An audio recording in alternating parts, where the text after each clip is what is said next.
I like where you work for. Oh, yeah. You work for the National Sarcasm Society, right? Yes, I do, yeah. It's a great magazine. It is, yes. You my fill-in operator? I don't think so. I'm Lou Bloom. I have some footage for sale. A stringer? What? Who do you work for? At the moment, I work for myself. Okay, well, see Frank out there the way you came. What's the time to? 106. What do you have? Something I'm fairly certain you'll be very excited about. This is a terrific movie. Fascinating. Thank it you, just man. had no idea where it was going, and it was great. Thank you. It's hard to find movies like that these days. It's kind of like, almost like a cross between Network and Taxi Driver in some respects, for your character. I'll take it. And, I mean, I was going to say, because you ended up losing 30 pounds for this role, right? Which is incredible. I was just curious, what specifically did you have to do to lose all that weight? I didn't eat food. Not much of it. And then also I did a lot of I had this idea that he was a coyote. He was kind of a coyote personified. And so I just started running a lot. Like I did like all these crazy runs a lot through Griffith Park and up in the mountains and stuff like that. It just became a thing that I would do, and I would eventually like run to set and stuff, and sometimes in the morning after work run back home, like really long distances and stuff. So yeah, that was how I did that. But I really want to just feel hungry, you know? When you think about a coyote, if you see them, you know, they're sort of these ruthless creatures, but they're sort of always looking like they're starving and always looking like they'd rip your throat open, you know? Yeah. So I Yeah. wanted that vibe. Yeah, I run in Griffith Park here and there, and yeah, coyotes, you see them all the time. All the time. So, yeah, so that makes perfect sense. And what's fascinating about this movie is that it's filled with characters that are really molded by society. I mean, your character, Renee's character, and that's just it's just interesting because it's like on one hand, character is a little twisted at the same time. A little. Yeah, he's quite the self-starter in a time where economy is really messing with people, you know. Totally, yeah. I mean, that's, I think, in a way where jobs are being created, new jobs, the idea of a job is sort of transposing itself, you know. Lou is of a generation where they've been taught all the ideas of sort of success at any cost, or sort of being ambitious is very good, and all of those things, with no outlet to practice that. And with in the case with Lou is that I don't think he has any kind of moral. The teaching of his morals is not from person to person. I think it feels like it's really the internet to him. So he collects his information based on like an electrical connection as opposed to a human connection, and I think that makes him, you know, a bit disconnected, but also able to really drive through like the normal kind of emotional roadblocks that people have, you know? Yeah, absolutely. I mean, it seems like people are more and more like that these days. It's like they can't live without their cell phones. And I don't know those people. I mean, I'm not one of them. Good. I'm from the National Sarcasm Society. Good for you. Sarcastic. And one of the scenes I loved is you have a scene where you sort of explain your terms to Renee Russo's character in terms of, you know, how you want things to be, and you have this like laser sharp stare throughout the whole movie. And that scene, it's great because you managed to hold that stare for like a couple of minutes. So weird. I was totally unaware of doing that when I was doing it. Yeah, that was but that speech was the amount of focus it took to really, you know, the way Dan wrote the screenplay and the dialogue.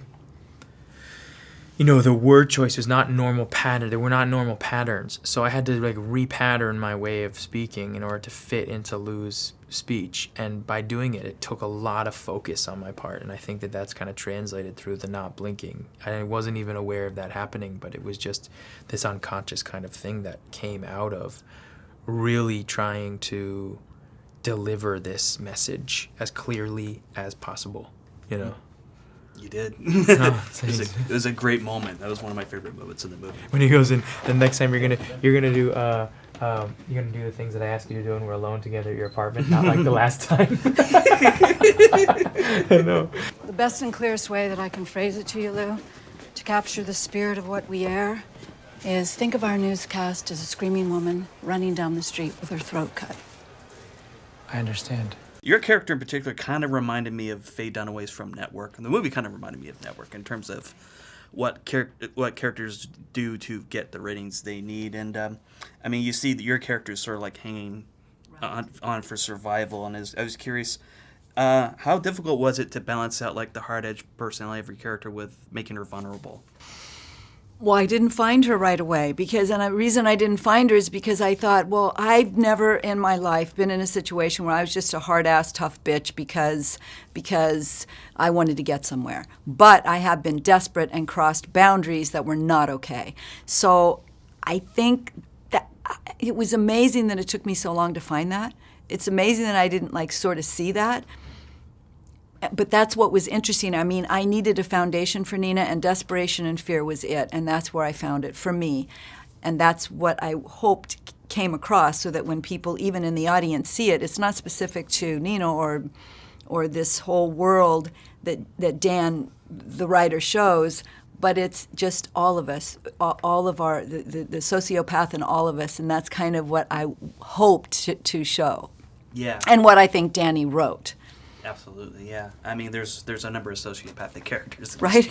this film. We find ourselves kind of rooting for them when we least expect it to, which is great. But the other fascinating thing is that these are characters that are really molded by the society they're in. Like your character, like Jake's character. And was there anything about the research that you did for this movie that really surprised you? It surprised me that it was so obvious who Nina was and that I couldn't find her. Nothing else. Also, what was interesting to me is Downey found this world. I didn't know about this Nightcrawler world. I had no idea. So that was surprising to me, and that was kind of wonderful. But the rest of it is there, and it's kind of obviously there. But I guess what surprised me, I guess just how we all have sociopathic qualities, and I never was able to articulate that really before, but how many moral boundaries do we cross every day, and what would we do to hold on or get ahead or survive in a world that's really hard right now in a lot of ways? Yeah, because it's it's sort of taking place in a world dealing with an economic overturn, and a lot of jobs are disappearing, and it's sort of like you understand why the character, even if you don't applaud what the characters or condone what the characters do, right, you find yourself sort of like in their shoes saying, yeah, I would probably have to do this as exactly well. That's exactly right, and I think that's what Downey wanted. He had no judgment on Jake or my character or anybody. I think he was just, and I don't think he necessarily saw it as a dark film, even though it is, but as more of a realistic a realistic view of sort of the society that we live in. I'm not saying it's all this way, but there's a slice of it that is definitely dark and compromised. Yeah, it's a dark movie, but there is a bit of levity in it, which is, I think, you kind of have to laugh at it after a while. It's just the other way to deal with it. And that's Danny's humor. The thing about Dan is he's just got a wacky. I mean, it's really. I've never met anyone with his humor, so I just love that he got all of that in. And then Jake, of course, was able to play it beautifully, which was not easy to get all those colors because that's how he wrote it, and Jake just knocked it out. He really did. Good people who reached the top of the mountain didn't just fall there.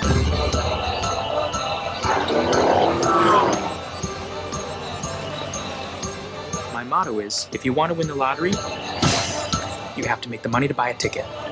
You have to make the money to buy a ticket. You have to make the money to buy a ticket. You have to make the money to buy a ticket. You have to make the money to buy a ticket!